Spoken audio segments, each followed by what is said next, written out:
आप देख रहे हैं की न्यूज इंडिया देश की बात में मैं दीपिका आपके साथ और शुरुआत करेंगे खबरों की, लेकिन उससे पहले एक नजर आज की हेडलाइंस पर। पीएम मोदी का आज ओडिशा दौरा। पीएम मोदी ने भुवनेश्वर में मेक इन इंडिया कॉन्क्लेव 2025 का किया उद्घाटन। बागपत में भगवान आदिनाथ के निर्माण महोत्सव पर टूटा मंच। महोत्सव पर चल रहे लड्डू पर्व में हुआ बड़ा हादसा। इलाज के दौरान अब तक 7 लोगों की मौत, 80 श्रद्धालु हुए घायल। केंद्रीय गृह मंत्री अमित शाह आज करेंगे जनसभा। दिल्ली विधानसभा चुनाव में प्रत्याशियों के समर्थन में करेंगे रोड शो जनसभा। वक्फ संशोधन विधेयक को जेपीसी की मंजूरी। विधेयक में 14 किए गए बदलाव। बोर्ड में 2 गैर मुस्लिम मेंबर्स को मिलेगी जगह। विपक्ष के सारे सुझाव नकारे।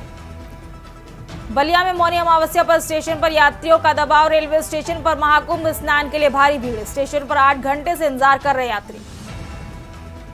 सोलापुर में जीबी सिंड्रोम के 9 नए केस, 1 मौत। मरीजों की संख्या 110 हुई। 17 वेंटिलेटर पर। शहर में 7 जगह मिला पानी प्रदूषण। आप देख रहे हैं की न्यूज, खबरों का सारथी।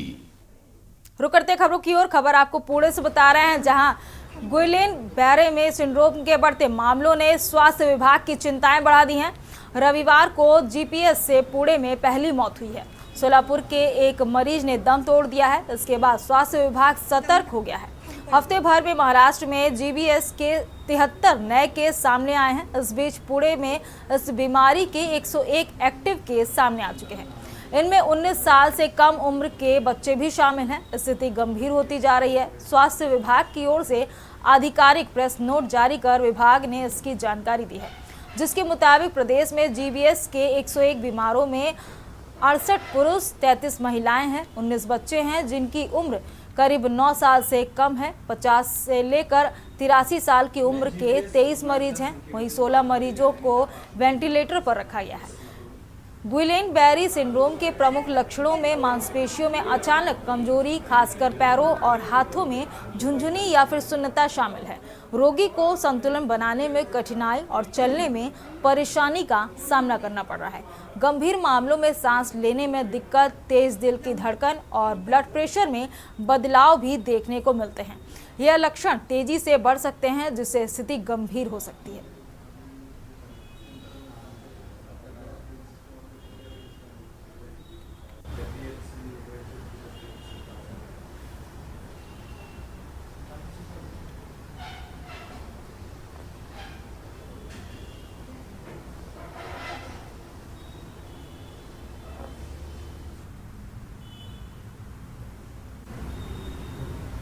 जीबीएस रुग्णांच्या संख्येमध्ये वाढ झालेली आहे आणि त्या पार्श्वभूमीवर प्रशासनाकडून अभी आप सभी सुन रहे हैं जो गुइलेन बैरी सिंड्रोम की जो बीमारी है, यहाँ पे जो आउटब्रेक हुआ है पुणे, ज़्यादातर पुणे में इसके पेशेंट्स ज़्यादा हैं। अब तक की उसकी संख्या जो हुई है 73 तक 73 तक पहुँची है। इसमें से 16 कुछ तो वेंटिलेटर पे हैं और भी डिटेक्ट हो रहे पेशेंट। ये बीमारी जो है एक पोस्ट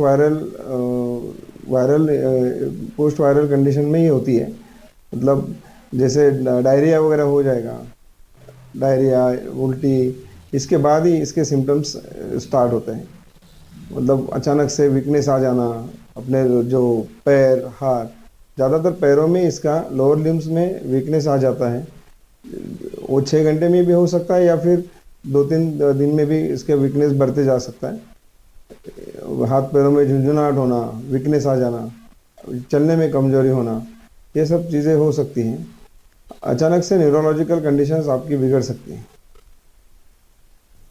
अब बात करेंगे रोहतक की, जहां पंडित भगवत दयाल शर्मा स्वास्थ्य विभाग विश्वविद्यालय के स्त्री एवं प्रसूति रोग विभाग की senior professor doctor Savita Singhal ने टीम के साथ मिलकर एक महिला के पेट से 8 किलोग्राम का ओवेरियन ट्यूमर निकाला।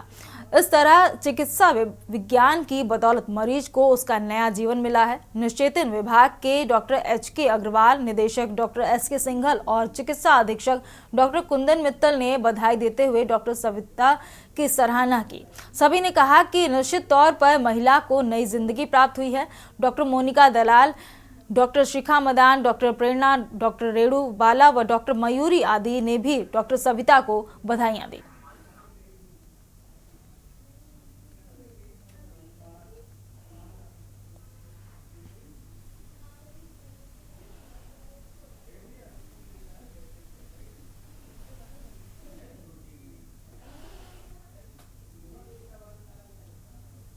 टीम सहित डॉक्टर सविता ने यह ऑपरेशन किया है जो बेहद सराहनीय है।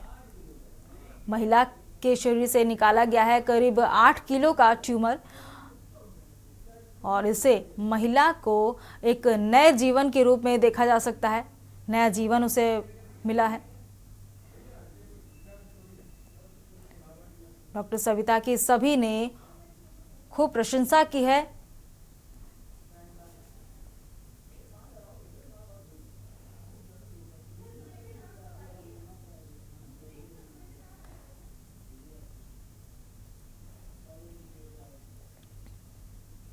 खबर भोपाल से अब आपको बता रहे हैं, जहां मुख्यमंत्री डॉक्टर मोहन यादव जापान यात्रा पर रवाना होकर राजधानी टोक्यो पहुंच चुके हैं। उन्होंने भारतीय राजदूत सीबी जॉर्ज से इंपीरियल होटल में मुलाकात की। इस दौरान दोनों ने भारत जापान के मजबूत और ऐतिहासिक रिश्तों पर बातचीत की, जिसमें रिश्तों को और बेहतर बनाने पर जोर दिया गया। सीएम ने रिश्तों को मध्य प्रदेश की बेहतरी के लिए उपयोग किए जाने पर फोकस किया है। सीएम यादव ने 31 जनवरी तक जापान के 4 दिवसीय दौरे पर रहेंगे। इस बीच वह जापान के उद्योगपतियों, निवेशकों को 24-25 फरवरी को भोपाल में आयोजित ग्लोबल इन्वेस्टर समिट में आमंत्रित करेंगे। इसके लिए 1-to-1 डिस्कशन में निवेशकों को राज्य में उपलब्ध संसाधनों की जानकारी भी देंगे। मुख्यमंत्री ने अपने सोशल मीडिया एक्स प्लेटफॉर्म यात्रा को मित्रता का नया अध्याय बताया है। भारतीय राजदूत से मुलाकात की बात साझा करते हुए बताया है कि जापान और भारत के बीच लंबे समय से चले आ रहे संबंधों पर चर्चा हुई। साथ ही औद्योगिक गतिविधियों को बढ़ावा देने पर भी सार्थक चर्चा हुई है। बता दें कि जापान पहुंचे पर उनके स्वागत को जुटे भारतीय प्रवासियों ने जोरदार स्वागत करते हुए मुख्यमंत्री का तिलक कर साफा बांधा और तलवार भी भेंट की। सीएम यादव एडोगावा सिटी स्थित महात्मा गांधी पार्क पहुंचकर भारत के राष्ट्रपिता की प्रतिमा पर पुष्पांजलि अर्पित करेंगे। इसके अलावा दिन में 11:30 बजे भारतीय दूतावास में आयोजित road show celebrating India Japan relationship Madhya Pradesh में शामिल होंगे।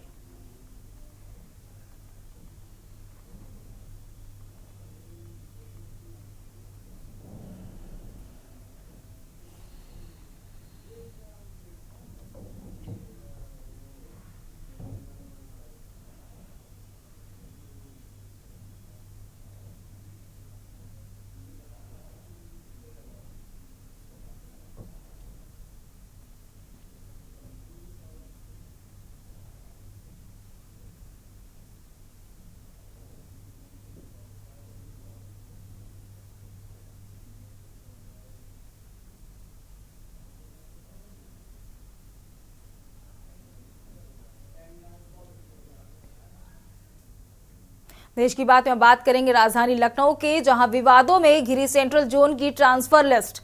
निशा सिंह को हजरतगंज की लीला चौकी प्रभारी बनाया गया है। राजधानी लखनऊ से अहम खबर आपको बता रहे हैं, महिला दारोगा निशा सिंह की तैनाती पर सवाल उठ रहे हैं। एफआईआर के बावजूद जिम्मेदारी सौंपी गई है। एफआईआर की अमीनाबाद थाने से चल रही है जांच में चल रहा है दलित महिला की पिटाई का मामला। राजधानी लखनऊ से अहम खबर आपको बता रहे हैं, निशा सिंह की 4 साल बाद हजरतगंज थाने में वापसी कर ली गई है। लखनऊ में महिला दारोगा निशा सिंह की तैनाती पर विवाद खड़े हो रहे हैं। डीसीपी सेंट्रल ने किया हजरतगंज चौकी का प्रभार नियुक्त। हजरतगंज में महिला दारोगा की वापसी पर सवाल खड़े हो रहे हैं। राजधानी लखनऊ से अहम खबर आपको बता रहे हैं,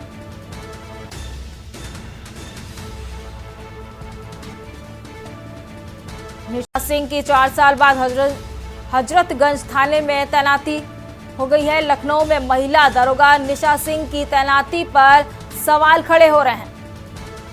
डीसीपी सेंट्रल ने किया हजरतगंज चौकी का प्रभारी नियुक्त। लखनऊ से हम जानकारी आपको दे रहे हैं, हजरतगंज में महिला दारोगा की वापसी पर उठ रहे हैं कई सवाल। विवादों में घिरी सेंट्रल जोन की ट्रांसफर लिस्ट। राजधानी लखनऊ से हम खबर आपको बता रहे हैं, निशा सिंह को हजरतगंज की लीला चौकी प्रभारी बनाया गया है। महिला दारोगा निशा सिंह की तैनाती पर सवाल खड़े हो रहे हैं। एफआईआर के बावजूद जिम्मेदारी सौंपी गई है निशा सिंह को। एफआईआर की अमीनाबाद थाने में चल रही है जांच पड़ताल। राजधानी लखनऊ से हम खबर आपको बता रहे हैं, जांच में चल रहा है दलित महिला की पिटाई का मामला।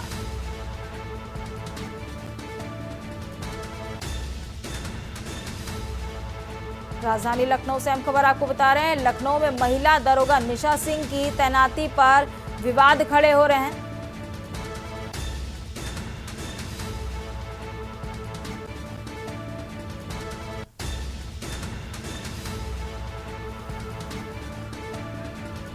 डीसीपी सेंट्रल ने किया हजरतगंज चौकी का प्रभारी नियुक्त। हजरतगंज महिला दरोगा की वापसी पर कई सवाल खड़े हो रहे हैं।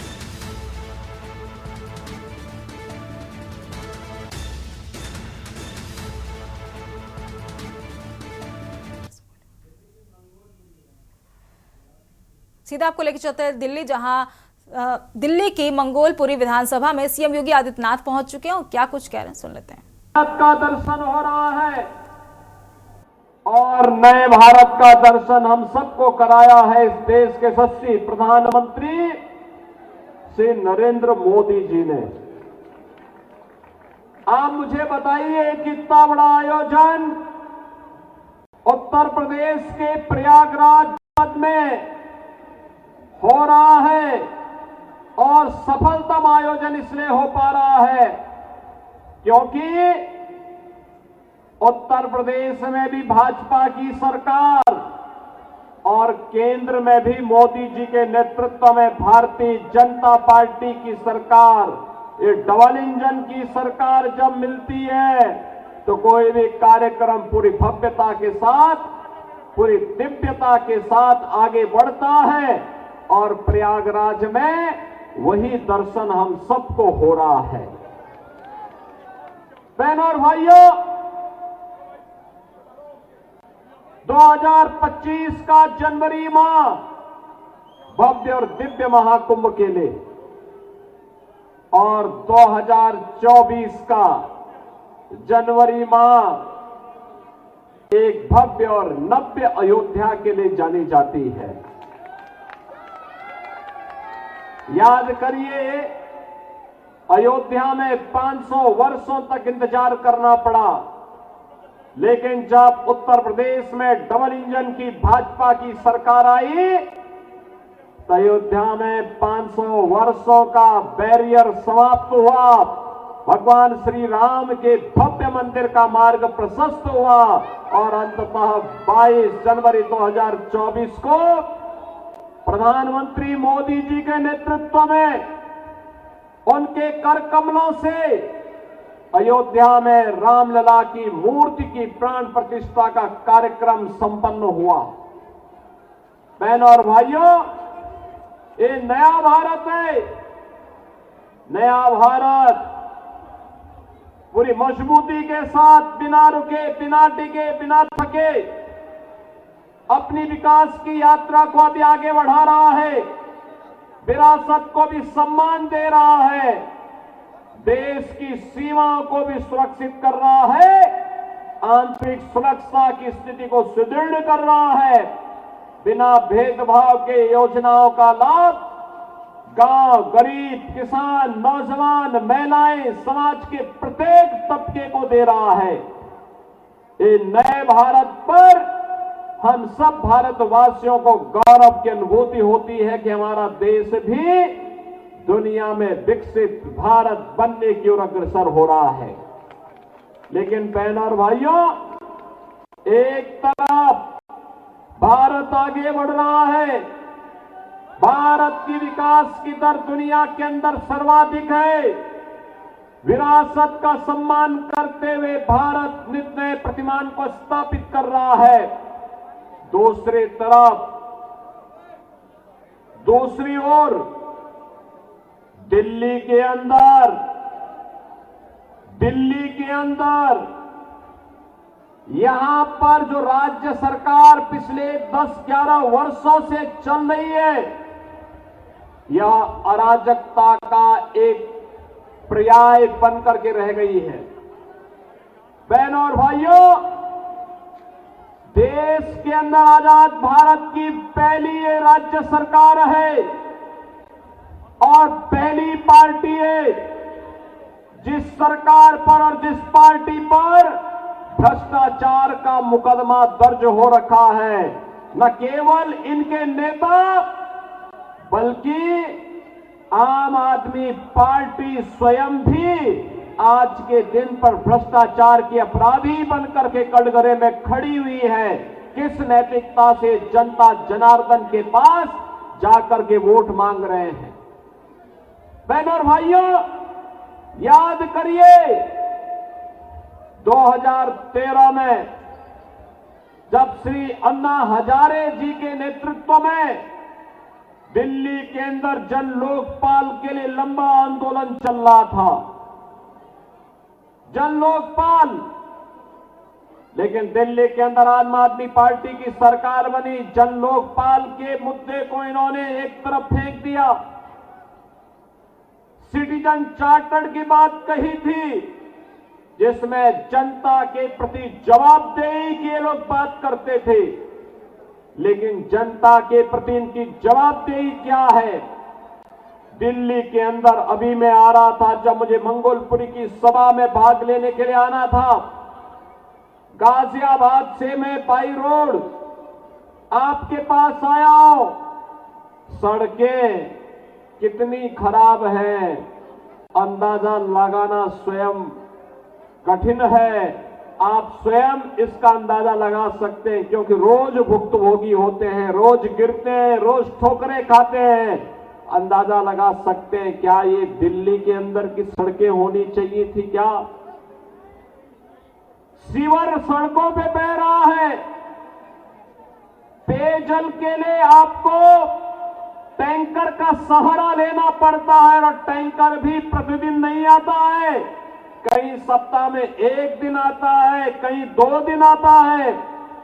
जब मैं गाजियाबाद से दिल्ली की ओर आ रहा था तो बहनों और भाइयों, यमुना जी जो कभी भारत की पौराणिक नदी के रूप में हम सबकी आस्था की प्रतीक थी, हम लोग तो 2 ही नारा लगाते थे, हर हर गंगे हर हर यमुने के नारे लगाते थे। वहां से बदबू आ रही थी, सीवर जैसी बदबू आ रही थी इस पावन यमुना नदी से। दिल्ली के अंदर आम आदमी पार्टी की सरकार के पाप का भुक्तभोगी, आम आदमी पार्टी सरकार के पाप की भुक्तभोगी हमारे मथुरा, वृंदावन, आगरा वासियों को भी और वहां आने वाले श्रद्धालुओं को भी होना पड़ रहा है। पावन वृंदावन और मथुरा भगवान श्री कृष्ण से जुड़ी हुई पावन नगरी है, लेकिन आम आदमी पार्टी ने जो नारकीय स्थिति दिल्ली के अंदर पिछले 10 वर्षों के अंदर बनाया है, आज उसका भुक्तभोगी हम सबको होना पड़ रहा है। और इसीलिए आज मैं आपसे कहने के लिए आया हूं, इस नरक से उभरने का एक ही रास्ता है, और वह रास्ता जाता है डबल इंजन की भारतीय जनता पार्टी की मोदी जी के नेतृत्व में केंद्र की सरकार की तर्ज पर दिल्ली के अंदर भी भारतीय जनता पार्टी की सरकार बने। इसके लिए मैं भी मंगोलपुरी वासियों से अपील करने के लिए आया हूं। ये अपील इसलिए बहनों और भाइयों, कहने के लिए आप दिल्ली के अंदर रह रहे हैं, लेकिन बुनियादी सुविधाओं से आम आदमी पार्टी ने आपको वंचित करके रखा हुआ है। आम आदमी पार्टी की सरकार ने आपको वंचित करके रखा हुआ है।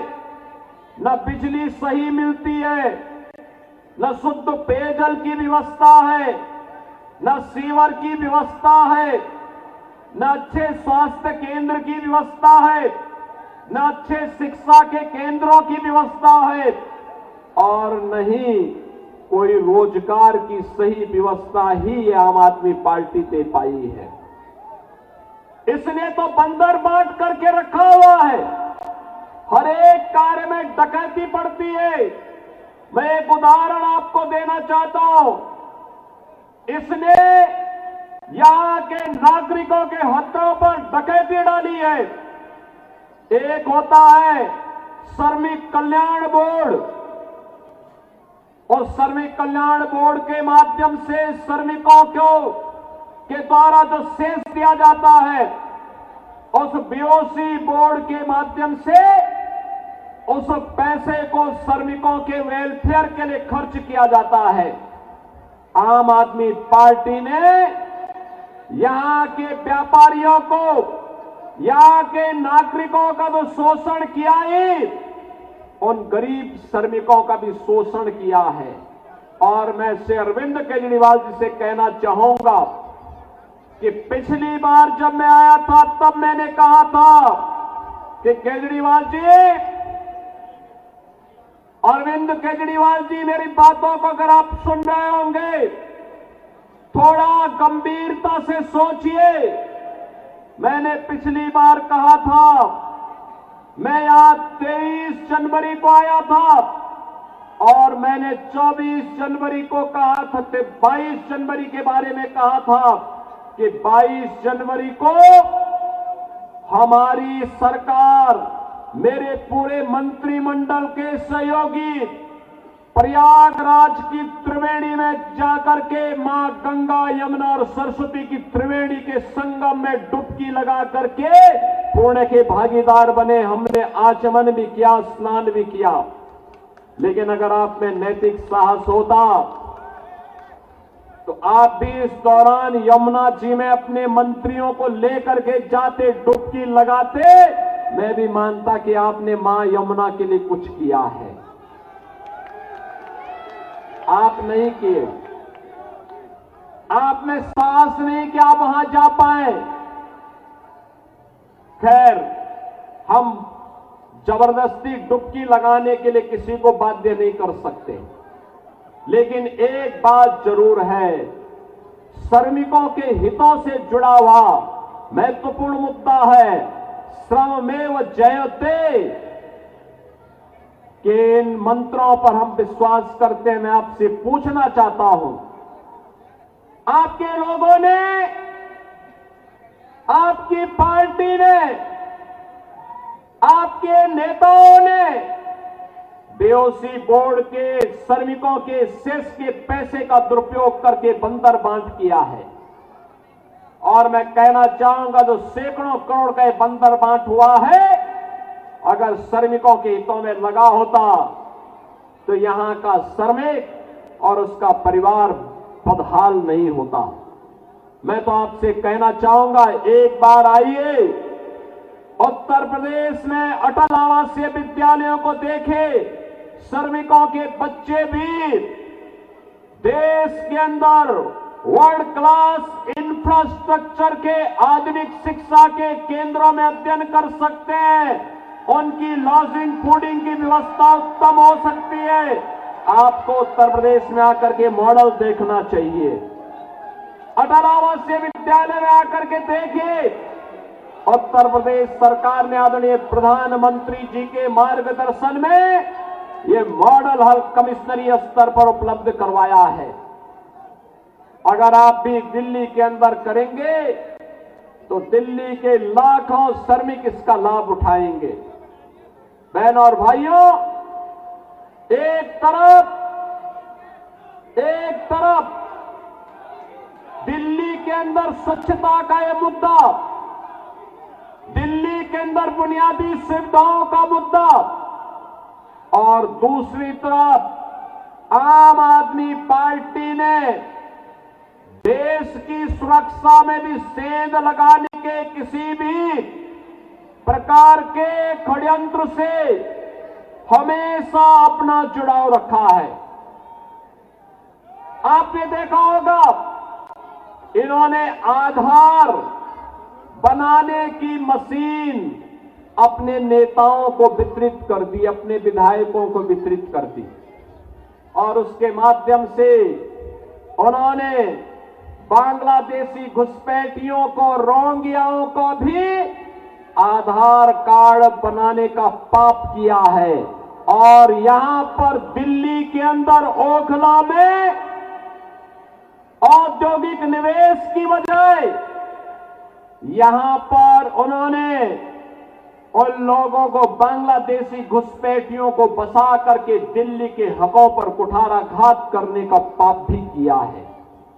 बहनों और भाइयों, ये आम आदमी पार्टी दिल्ली के हकों पर, दिल्ली की सुरक्षा पर, दिल्ली के नौजवानों के अधिकारों पर, दिल्ली की बहन और बेटियों की सुरक्षा पर सेंध लगाने वाली पार्टी है।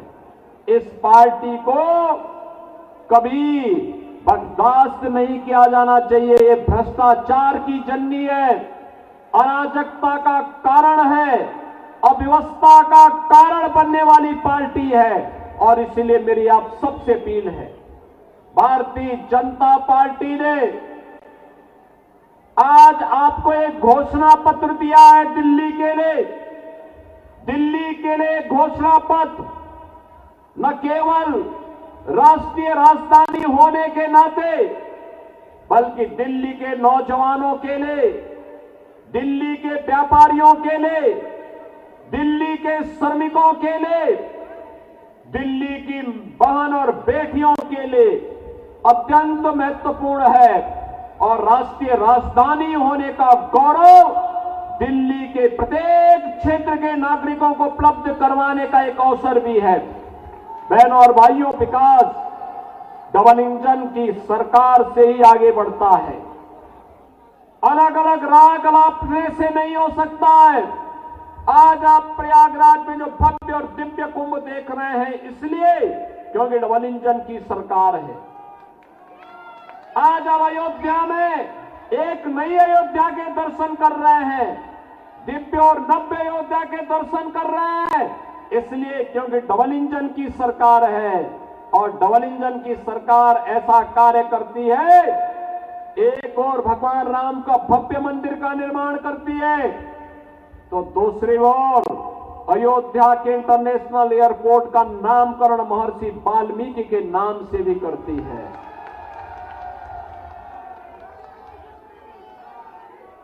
सदगुरु रविदास के जन्मभूमि क्षीर गोवर्धन जो वाराणसी में है, उस पवित्र स्थल का पुनरुद्धार और सुंदरीकरण इसको भव्य स्वरूप प्रदान करती है। निषाद राज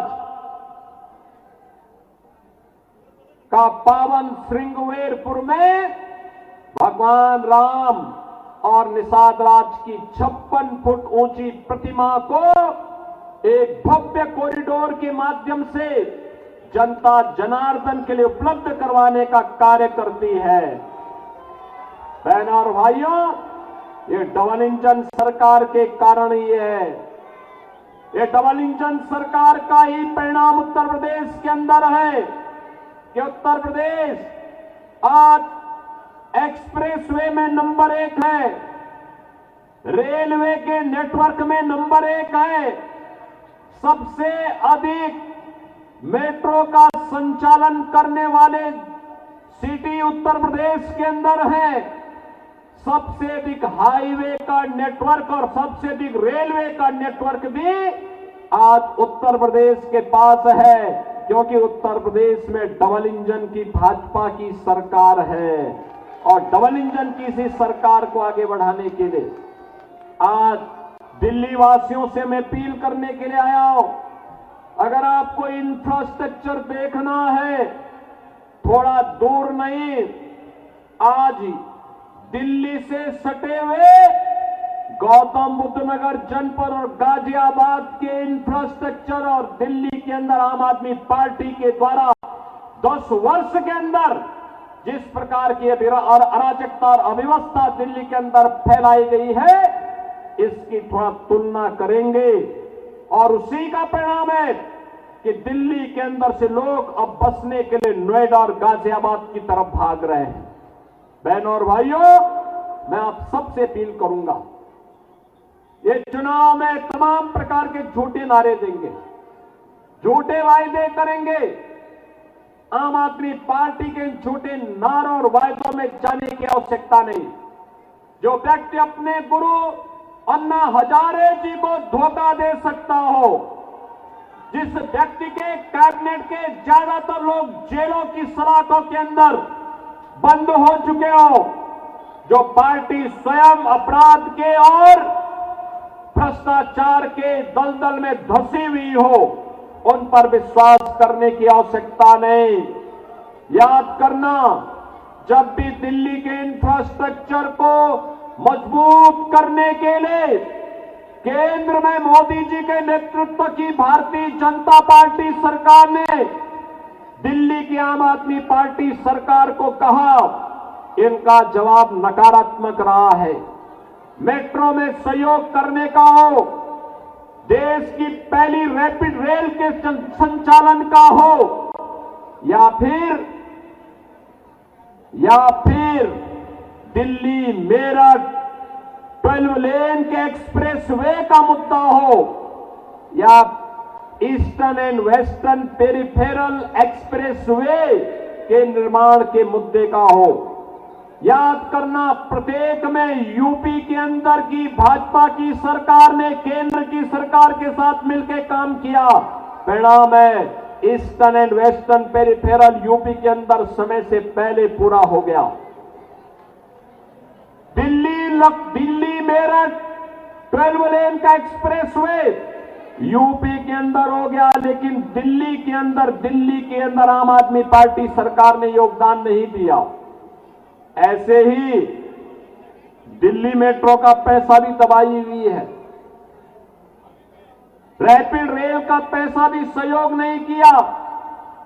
यह आम आदमी पार्टी विकास विरोधी है, नौजवान विरोधी है, दलित और गरीब विरोधी है, उन्हें सुविधाओं से वंचित करने वाली पार्टी है।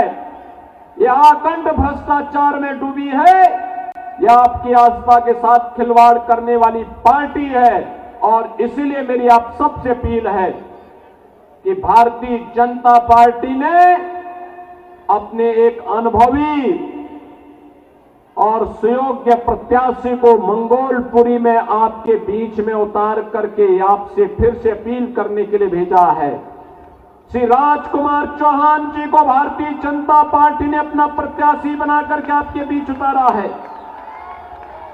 भारतीय जनता पार्टी विरासत और विकास की इस राजनीति का, सुरक्षा और समृद्धि के इस अभियान का हिस्सा मंगोलपुरी को भी बनाना चाहती है। और इसीलिए मेरी मंगोलपुरी विधानसभा क्षेत्र से आप सभी मतदाताओं से अपील है कि मंगोलपुरी के विकास के लिए, दिल्ली के विकास के लिए, दिल्ली की सुविधाओं के लिए, दिल्ली के गरीबों को, दिल्ली के नौजवानों को, यहां के दलित और वंचितों को भी उसका अधिकार प्राप्त हो सके, इसके लिए श्री राजकुमार चौहान जी को फिर से विधायक के रूप में चुनने के लिए आपसे अपील करने के लिए मैं आपके बीच आया हूं। आपका आशीर्वाद राजकुमार चौहान जी को प्राप्त होगा। जहां तक मेरी आवाज जा रही है, दोनों हाथ में करके अपना आशीर्वाद देते हुए मुझे बताइए। पीछे तक, जहां तक मेरी आवाज जा रही है, श्री राजकुमार चौहान को आप भारी बहुमत से विजयी बना के भेजेंगे। आम आदमी पार्टी की जमानत को जब्त करेंगे। सभी लोग सहमत हैं? दोनों हाथ में करके मेरे साथ बोलेंगे, भारत माता की, भारत माता की, भारत माता की जय श्री राम, जय जय श्री राम।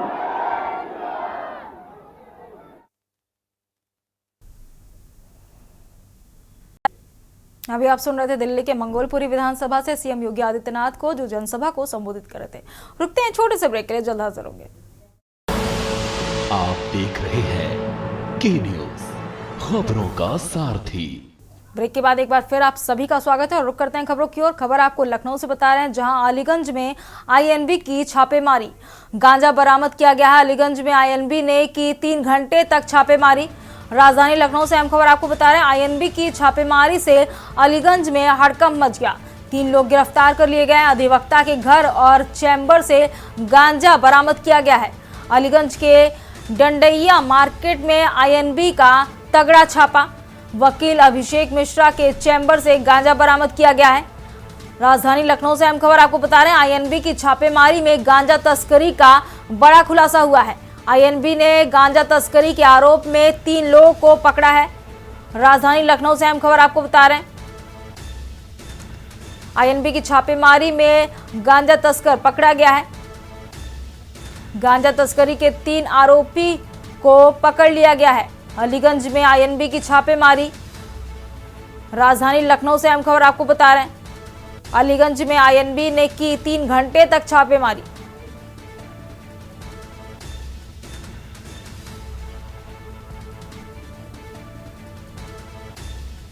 अधिवक्ता के घर और चैम्बर से गांजा बरामद किया गया है। अब बात करेंगे बुलंदशहर की, जहां सब रजिस्ट्री कार्यालय में चोरी का प्रयास किया गया है। शिकारपुर में सब रजिस्ट्री कार्यालय में चोरी का प्रयास किया गया है। बुलंदशहर से हम खबर आपको बता रहे हैं, शिकारपुर में सब रजिस्ट्री कार्यालय में चोरों का हमला। चोरों ने सब रजिस्ट्री कार्यालय में की चोरी की कोशिश। बाबू विशाल तायल ने अज्ञात चोरों के खिलाफ तहरीर दी है। चौथी चोरी का प्रयास किया गया है। पुलिस अब तक नहीं कर पाई है खुलासा। बुलंदशहर से अहम खबर आपको बता रहे हैं, चोरों का आतंक, सब रजिस्ट्री कार्यालय भी नहीं बचा। बुलंदशहर से अहम खबर आपको बता रहे हैं, बाबू विशाल तायल ने अज्ञात चोरों के खिलाफ तहरीर दी है। चौथी चोरी का प्रयास किया गया। पुलिस अभी तक नहीं कर पाई है खुलासा। चोरों का आतंक लगातार जारी है। सब रजिस्ट्री कार्यालय में चोरी का प्रयास किया गया है। बढ़ते हैं अगली खबर की ओर। अगली खबर आपको बलिया से बता रहे हैं, जहां हाईवे पर बड़ौदा यूपी बैंक से 21 लाख की चोरी की वारदात सामने आ रही है। बड़ौदा यूपी बैंक से 21 लाख की चोरी से हड़कंप मच गया है। बैंक का ताला और कुंडा खोलकर चोरों ने चोरी की घटना को अंजाम दिया। बैंक मैनेजर ने पुलिस को दी चोरी की सूचना। घटना की जानकारी होते ही मौके पर पहुंचे एसपी, फॉरेंसिक सर्विलांस टीम और एसओजी भी पहुंची है। कैशियर और बैंक मैनेजर से की जा रही है पूछताछ। खुलासे के लिए एएसपी, सीओ सहित 3 टीमों का गठन किया गया है। रसड़ा थाना क्षेत्र के संवरा स्थित बड़ौदा यूपी बैंक का यह पूरा मामला बताया जा रहा है। खुलासे के लिए एसपी, सीओ सहित 3 टीमों का गठन किया गया है। हाईवे पर बड़ौदा यूपी बैंक से 21 लाख की चोरी की वारदात सामने आ रही है।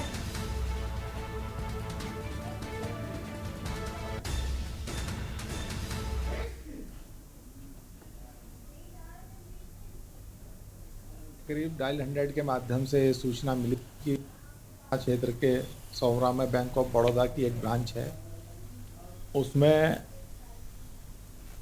21 लाख रुपए की चोरी हो गई है। घटना स्थल का निरीक्षण करने के बाद ये पाया गया कि उसमें कोई फोर्सफुल एंट्री नहीं है। ताला खोल के कोई अंदर गया है और बाहर निकलने के लिए कुंडा खोला गया है, वो भी आराम से खोला गया है। जो मैनेजर द्वारा बताया गया है कि उनके कैश चेस्ट में पैसा था, वो गायब मिला है। जबकि कैश चेस्ट की खुलने का तरीका ये है कि उसकी 2 चाबी होती हैं, जब तक वो दोनों ना लगें वो खुल नहीं सकता, जिसकी एक चाबी कैशियर के पास होती है और एक बैंक मैनेजर के। ऐसा प्रतीत हो रहा है कि हो सकता है कोई आंतरिक इसमें इन्वॉल्व हो व्यक्ति। इसके लिए स्वाट सर्वेलेंस की टीम और हमारे जो संबंधित क्षेत्राधिकारी रसड़ा हैं और एडिशनल एसपी नॉर्थ, 3 टीमों का गठन किया गया है। सभी लोगों से बातचीत चल रही है। उम्मीद है कि शीघ्र ही पूरी घटना की सच्चाई सामने आएगी। रुकते हैं छोटे से ब्रेक के लिए, जल्द हाजिर होंगे। आप देख रहे हैं के न्यूज, खबरों का सारथी। ब्रेक के बाद एक बार फिर आप सभी का स्वागत है और रुक करते हैं खबरों की ओर। खबर अब आपको अयोध्या से बता रहे हैं, जहां अयोध्या में उमड़ा श्रद्धालुओं का जन सैलाब। महाकुंभ स्नान के बाद भारी संख्या में आ रहे हैं श्रद्धालु। आस्था स्वयं रामनगरी अयोध्या आकर कर रहे हैं दर्शन। लगभग 25 से 30 लाख श्रद्धालु पहुंचे रामनगरी। अयोध्या से हम खबर आपको बता रहे हैं, अयोध्या की गलियों में उमड़ा है आस्था का सैलाब। दुरुस्त व्यवस्थाओं के बीच श्रद्धालु कर रहे हैं दर्शन। अयोध्या से हम जानकारी आपको दे रहे हैं।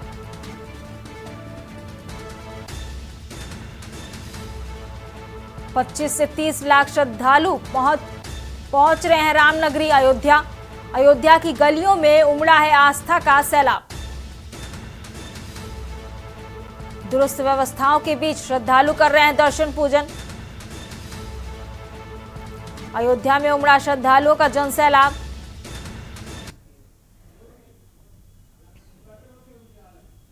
देश की बात करेंगे रायबरेली की, जहां सड़क हादसे में छात्रा समेत 2 की दर्दनाक मौत हो गई है। तेज रफ्तार अनियंत्रित ट्रक ने बाइक सवार को कुचला है। बाइक सवार युवक व मासूम छात्रा की मौके पर मौत हो गई है। स्कूल से बच्ची को लेकर घर जाते समय यह सड़क हादसा हुआ है। हादसे के बाद ट्रक चालक ट्रक छोड़कर मौके से फरार हुआ। सूचना पर पहुंची पुलिस ने शवों को कब्जे में लिया। सलोन कोतवाली क्षेत्र के बंगाली ढाबा की ये पूरी घटना बताई जा रही है। हादसे के बाद ट्रक चालक ट्रक छोड़कर मौके से फरार हो गया। सूचना पर पहुंची पुलिस ने शवों को कब्जे में ले लिया है। सलोन कोतवाली क्षेत्र के बंगाली ढाबा की ये पूरी घटना बताई जा रही है।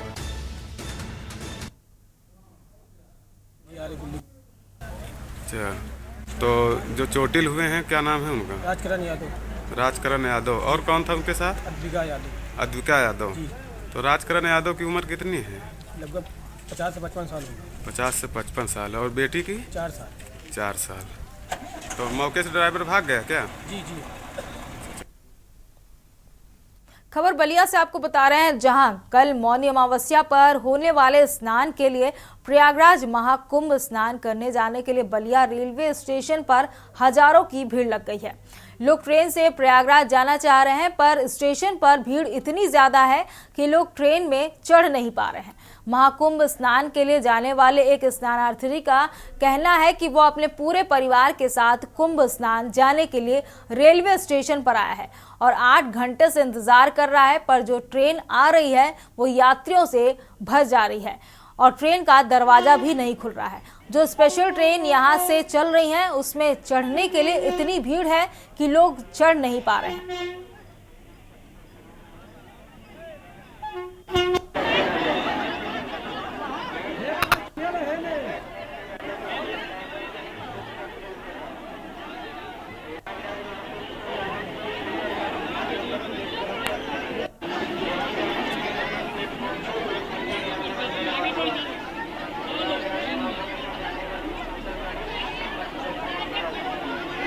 सुधीर पांडे। कहाँ से आए सुधीर जी? सागर पानी से। कहाँ जाना है आप लोग को? प्रयागराज। प्रयागराज। तो कितने परिवार आप लोग प्रयागराज के लिए निकले हैं घर से? हम लोग 5 लोग थे। 5 लोग। तो क्या ट्रेन में? 3 लोग लेडीज थी और 2 जेंट्स थे। अच्छा। हम तो अंदर चढ़ गए, सीट मिल गई। अच्छा। लेकिन लेडीज नहीं चढ़ पाई, लोग दिक्कत आई, फिर तबीयत खराब होने लगा। ऐसे उतर गए, वो लोग नहीं चढ़ पाए तो फिर हम भी उतर गए। अच्छा। हम नेक्स्ट ट्रेन की तैयारी कर रहे हैं। तो यानी ट्रेन में ज़्यादा भीड़ है? हाँ, बहुत ज़्यादा भीड़ है। अच्छा। 20,000 से ऊपर लोग होंगे यहाँ। टोटल कितने लोग होंगे? 20,000 से ऊपर। 20,000 से ज़्यादा लोग होंगे।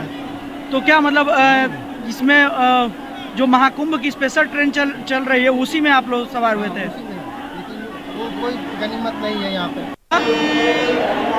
क्या कहाँ जा रही हैं? कितनी भीड़ है? जगह मिली आपको अंदर? देखिए खड़े हैं। इतना रिस्क लेके आप खड़ी हैं। हमारे आदमी चढ़ गए ट्रेन में, तो अब किसी तरह से तो चढ़ना ही होगा ना। अच्छा, तो कल मौनी अमावस्या को लेकर आप लोग आज निकल रही है ना? मौनी अमावस्या को लेकर प्रयागराज के लिए जो श्रद्धालु हैं वो आस्था की डुबकी लगाने के लिए प्रयागराज जहां पहुंचेंगे। आप भीड़ देख सकते हैं किस तरह से ये जो मौनी अमावस्या को लेकर इतना खचाखच भीड़ है। और देखिए इतने भीड़ में जो ट्रेन में लोग, जो देखा जाए कि ट्रेन चल रही है लेकिन फिर भी अपने जो यहाँ के जो श्रद्धालु हैं फिर भी ये बाव नहीं आ पा रहे हैं लोग। देखा जाए कि इतनी भीड़ को देखते हुए ये जो श्रद्धालु हैं आस्था की डुबकी लगाने प्रयागराज जा रहे हैं लोग। और देखा जाए कि अभी भी जा रहे हैं। बिल्कुल, ये प्रशासन जी। आप हमारे साथ कुछ लोग हैं जिनसे हम बात करेंगे। जी, क्या नाम? ये दया शंकर गुप्ता। मैं यहीं का रहने वाला हूँ। ये इलाहाबाद जा रहा हूँ। ये प्रशासन की पूरी तरह नाकामी है। सब पता था प्रशासन को कि बहुत भीड़ होगी, जिसके बावजूद ट्रेनों की व्यवस्था नहीं की गई है। लोग जो है गेट अंदर से बंद कर दिए हैं, आरपीएफ वाले कोई सहयोग नहीं कर रहे हैं। पब्लिक जान पे खेल के यहाँ से जाने की कोशिश कर रही है। आपका नाम क्या है? नरेंद्र तिवारी। जी, आप बताइए कि मौनी अमावस्या को लेकर इतना भीड़ भाड़ है, क्या आपको कितने बजे आप ट्रेन पे? हम सुबह से आए हैं, 4 बजे से आए हैं लगभग। अभी तक कितना ट्रेन देखे जाने का मतलब उम्मीद ही नहीं जा पाएंगे हम लोग। तो कितनी भीड़ होगी लगभग देखा जाए? अरे यहाँ लाखों में भीड़ है खाली बलिया स्टेशन पर। तो ये बलिया स्टेशन का हाल है। जिस तरह से व्यवस्थाएं महाकुंभ को लेकर कई ट्रेनें चलाई जा रही हैं, सुबह से देखा जा रहा है कि महिलाएं जो हैं आस्था की डुबकी लगाने के लिए मौनी अमावस्या के लिए ये लोग प्रयागराज जाके और आस्था की डुबकी लगाएंगी। बलिया से कृष्णकांत, के न्यूज़ इंडिया। खबरों का सिलसिला लगातार जारी रहेगा। रुकते हैं छोटे से ब्रेक के लिए, जल्द हाजिर होंगे। आप देख रहे हैं के न्यूज़, खबरों का सारथी। ब्रेक से वापस आ चुके हैं, रुक करते हैं खबरों की ओर। खबर आपको लखनऊ से बता रहे हैं, जहां शहर की यातायात व्यवस्था को सुगम बनाने व सड़क सुरक्षा बाधाओं को दूर करने के उद्देश्य से आज जिलाधिकारी द्वारा कैसरबाग स्थित बस स्टेशन का निरीक्षण किया गया। जिलाधिकारी विशाख जी द्वारा कैसरबाग स्थित बस स्टेशन का निरीक्षण किया गया। निरीक्षण के दौरान जिलाधिकारी द्वारा पूरे बस स्टेशन परिसर का भ्रमण किया गया है।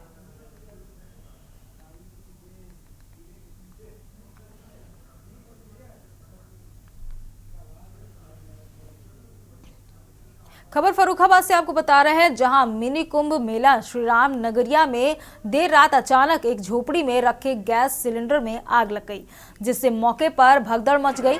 जानकारी के अनुसार मेला क्षेत्र के 6 नंबर सीढ़ी क्षेत्र में कल्पवासी श्रीदेवी अपने गैस चूल्हे पर दूध गर्म कर रही थी, तभी सिलेंडर में आग लग गई। आग की लपटों को देख आसपास के लोग घबराए, लेकिन आसपास मौजूद लोगों ने तत्परता से बालू डालकर आग बुझाने का प्रयास किया। घटना की सूचना मिलते ही 3 फायर ब्रिगेड की गाड़ियां मौके पर पहुंच गई और 5 मिनट में आग पर काबू पा लिया गया। हादसे में कोई जनहानि नहीं हुई है, लेकिन मौके पर भारी अफरा तफरी का माहौल बन गया।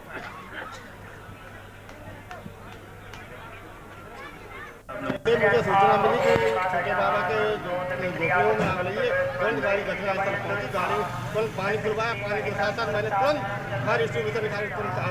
कितनी गाड़ियाँ सर, कितनी गाड़ियाँ फायर ब्रिगेड की तरफ से पहुंची? इस समय 3 गाड़ियाँ हैं, हमारी 3 गाड़ियाँ यहाँ मौजूद है। मैडम माता जी दूध गर्म कर रही थी। हाँ, वो ऊपर से रेगुलेटर खुल गया, वो एकदम गलने लगा। अब बूढ़ी है, हमने फिर बाहर निकाल के हम लोगों ने फेंक दिया। सब लोग कुछ नुकसान कुछ नहीं हुआ है। मैम कौन सा क्षेत्र है ये, कहाँ पे आग लगी थी? कोई नुकसान हुआ है? कुछ नहीं, कोई नुकसान नहीं हुआ किसी ने। कितनी देर तक लगभग आग जलती रही है? करीब पौन घंटा लगा। तब तक 1 घंटा हो गया। आग कैसे लगी थी पूरी तरीके से? आग लगी थी दूध गर्म करने की। नहीं, किस चीज से लगी थी? माचिस में जल रही थी, माचिस जला के पकड़ ली एकदम। नहीं, चूल्हे से लगी थी, गैस सिलेंडर?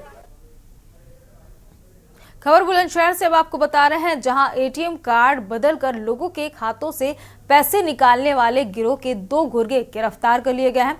51,000 रुपए नगद व अलग अलग बैंकों के 76 एटीएम कार्ड बरामद किए गए हैं। घटना में प्रयुक्त एक मोटरसाइकिल भी बरामद। सीसीटीवी फुटेज में दिखी शातिरों की बाइक नंबर के जरिए गैंग तक पुलिस पहुंची। पुलिस क्षेत्राधिकारी पूर्णिमा सिंह ने बताया कि पकड़े गए संदीप कुमार हापुड़ व उमेश कुमार कठेरिया निवासी अलीगढ़ पिछले कई सालों से इस काम को करते आ रहे हैं। संदीप पर 9 तो उमेश पर अलीगढ़, गौतम बुद्ध नगर, गुलावटी, हापुड़ दोनों शातिर एटीएम बूथ पर सीधे साधे लोगों को अपने जाल में फंसा लेते थे। दोनों शातिरों ने हाल ही में बैंक ऑफ बड़ौदा गुलावटी के एटीएम बूथ में एक कार्ड धारक का कार्ड बदलकर 50,000 रुपए उड़ाए थे। उस दिन जिस बाइक से ये दोनों सवार होकर आए थे, वो बाइक फुटेज में आ गई और पुलिस बाइक नंबर के जरिए दोनों शातिरों तक पहुंच गई है। दिनांक 16 जनवरी 2025 को थाना गुलावटी में एक व्यक्ति ने आके सूचना दी कि वह एटीएम पर गया था एवं एक व्यक्ति के द्वारा उसका डेबिट कार्ड धोखाधड़ी से चेंज करके उसके अकाउंट से 50,000 रुपये निकाल लिए हैं।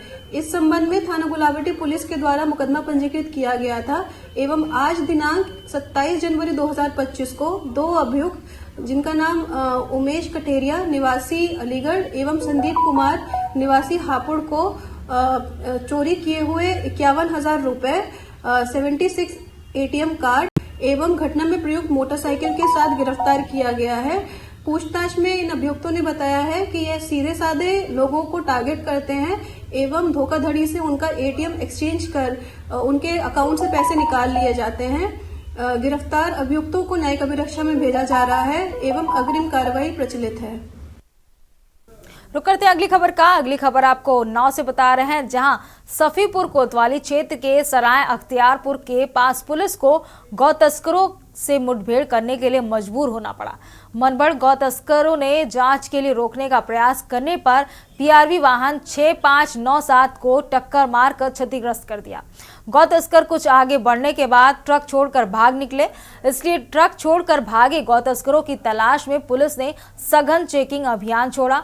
इस दौरान गौ तस्करों ने पुलिस से आमना सामना होने पर पुलिस जवानों पर फायर कर दिया, जिससे पुलिस को भी जवाबी फायरिंग करनी पड़ी। पुलिस की गोली लगने से गौ तस्करों में शामिल जावेद पुत्र कासिम निवासी तेतारपुर थाना शकुल बाजार पैर में गोली लगने से घायल हो गया, जबकि उसके अन्य साथी फरार हो गए। पुलिस ने घायल गौ तस्कर को गिरफ्तार कर इलाज के लिए अस्पताल पहुंचाया है। पकड़े गए गौ तस्कर से पुलिस ने 315 बोर का तमंचा, 315 बोर का जिंदा कारतूस और खोखा बरामद किया है। गौ तस्करों के ट्रक नंबर UP 50T 1398 से पुलिस ने 22 गोवंश भी बरामद किए हैं। पुलिस ने एक क्षतिग्रस्त बाइक भी बरामद की है। CO अरविंद चौरसिया ने पकड़े गए गौ तस्कर पर आगे विधिक कार्रवाई किए जाने की जानकारी दी है। सुबह लगभग 8:30 बजे सराय अख्तियारपुर के पास सफीपुर पुलिस और गो तस्कर के बीच में मुठभेड़ हुई, जिसमें गो तस्कर के बाएं पैर में गोली लगी। गो तस्कर को इलाज के लिए अस्पताल भेजा गया है। गो तस्कर के पास से 315 बोर का तमंचा और एक खोखा कारतूस और 2 जिंदा कारतूस बरामद हुए हैं। गो तस्कर की पहचान जावेद पुत्र कासिम थाना सुकुल बाजार जनपद अमेठी के रूप में हुई है। इसमें अन्य विधिक कार्रवाई कराई जा रही है। इस बुलेटिन में फिलहाल मेरे साथ इतना ही। आप देखते रहिए K-News इंडिया। नमस्कार। देख रहे हैं K-News, खबरों का सारथी।